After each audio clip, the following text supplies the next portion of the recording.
Revival Recolonization. This is a review of the video game Revival Recolonization. This game is like the Civilization series. It's a turn-based game, multiplayer. It has combat, exploration, building towns, diplomacy, tech tree, different types of things that you can research. For example, political policy, etc. Have different types of units. It's set to be a combination of the future and the past kind of together. They released a early access for the game. One thing that it has that Civ doesn't have is that there's this mode where you can. This is not actually the normal gameplay mode. This is like what you would call a battle minigame. This army was up against my army, and now we are fighting against each other. Again, Civ doesn't offer this feature. And then what's going to happen is it's going to go back to the normal map. And then you'll get to see all the towns, etc. So this is actually two different armies. The enemy, the red team is one army, and then I have two armies that join together. One is your main army, and the second one is enforcement that were adjacent. So in Civ, the game automates who wins a battle, but in this game, you actually get to duke it out by taking turns. So I should win this battle. I'm really outnumbering. And I made sure to go in with the reinforcements. There's different types of terrain, and one of the things you're going to notice is that some of the guys are invisible. One of the features of the game. There's something like magic in the game. It's not really magic. It's call it a technology where this character can drop something like make an instant thunderstorm, or can make the fire, or can make it freeze, has different abilities. They're called edicts. So that's one of the features that was added to the game. You'll notice over here that there's something called an oil reserve. You can actually fire an arrow at those oil reserves and set them ablaze, and they will light all the neighboring tiles. Game's a little bit slow because it is an early release, so there's a few technical issues. It takes a while to switch to the next player on my. Got one guy left on the enemy, and he's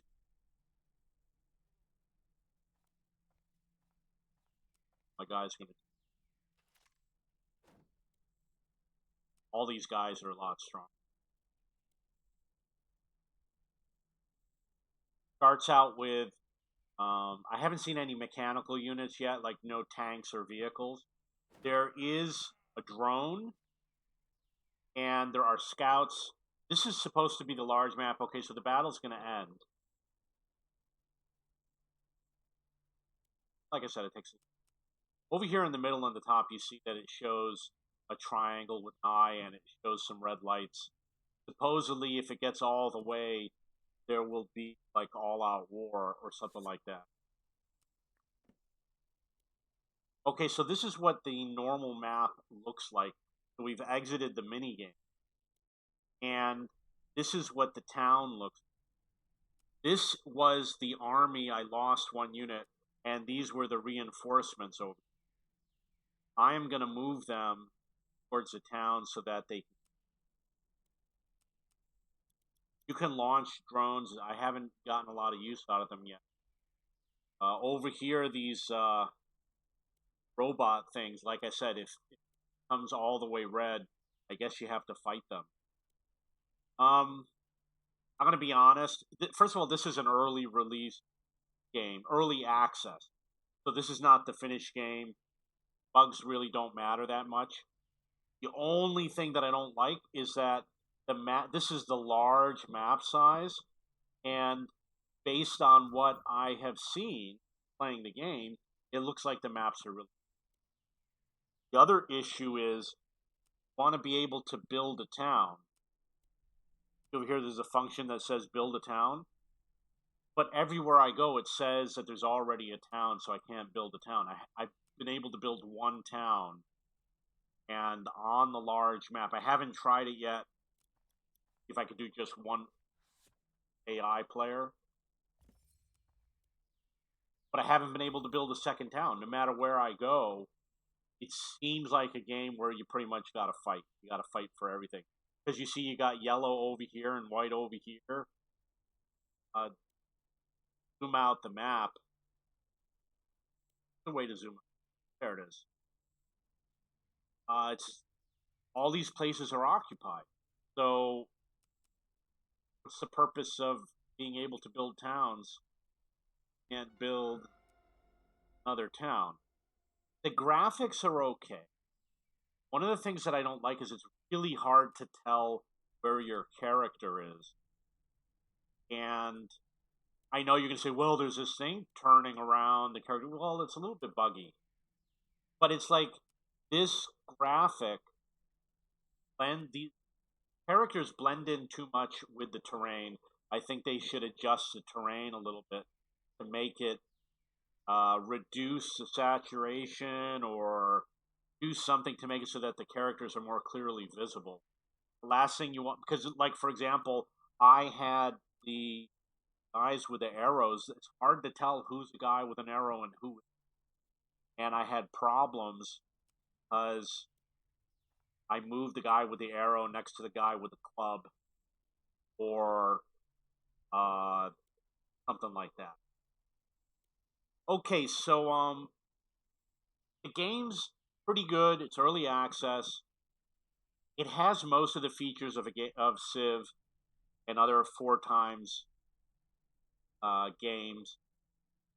It's supposed to be apocalyptic, post-apocalyptic. It has like ruins and things you discover and rare resources. Like there's something over here. I'm really not sure what it is.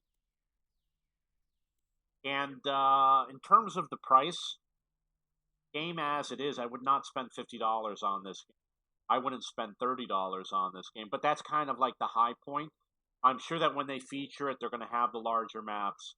And I'm sure when I test it out, I'm going to figure out what the issue is not being able to build other towns. I'm going to show you a town.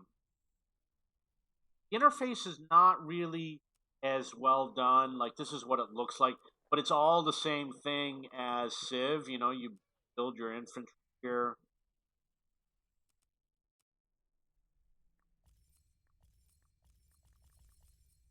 Build your buildings. It's got the same thing: agriculture, industry, finance, science. You know, same exact thing, and got resources just like Civ, and haven't used all of the menu options, but you see that this is called Empire Plans, and this is the science, and these are sticks. This is your factions and clans map. So that's basically it. There's other 4 times. I'm sorry. There's other turn-based strategy games out there. I'm starting to build the list. I don't know which one is best. We'll say Civ 5 is better than Civ 6. I like Civ 5. I happen to like it very much. And I've been playing since Civ 3, which is over 20 years now. 20 years ago that I was playing it. It's a good game. I like it. Make sure you read the reviews after it comes out. And I'm going to tell you, big learning curve. Uses a lot of nomenclature that you're not going to understand, like how does a capsule work, and change the climate. Like I could turn this into snow, or I could turn it into something grassy, temperate, or desert. And it uses a lot of different nomenclature, so you're not going to fully understand it. You really don't understand how this thing works. I've never gotten to it yet. And some of the AI teams have weird names that, and you don't know who's an ally or what these numbers are, what these icons. I know what the number is. It's number of units in the army. What these little icons, like, okay, I guess the green heart is health. But during the battle, if you watch at the beginning, there were a bunch of bars, red, blue, and gray. I don't know what those mean. They do have an in-game help system right here. I haven't really investigated. So it's a decent game. Maybe you'll love it when it comes out. I will put my tutorials. I'm building a tips page, and I'm going to make a tips video for this game. Get to my forum at CheapBookCC. Go to turn-based strategy and look for Revival Recolonization. And you can see all the tips and guides that I posted, or ask questions. And I am the owner of cheapbooks.com, which is a website for searching for books and textbooks. If you have any questions or comments, please post below.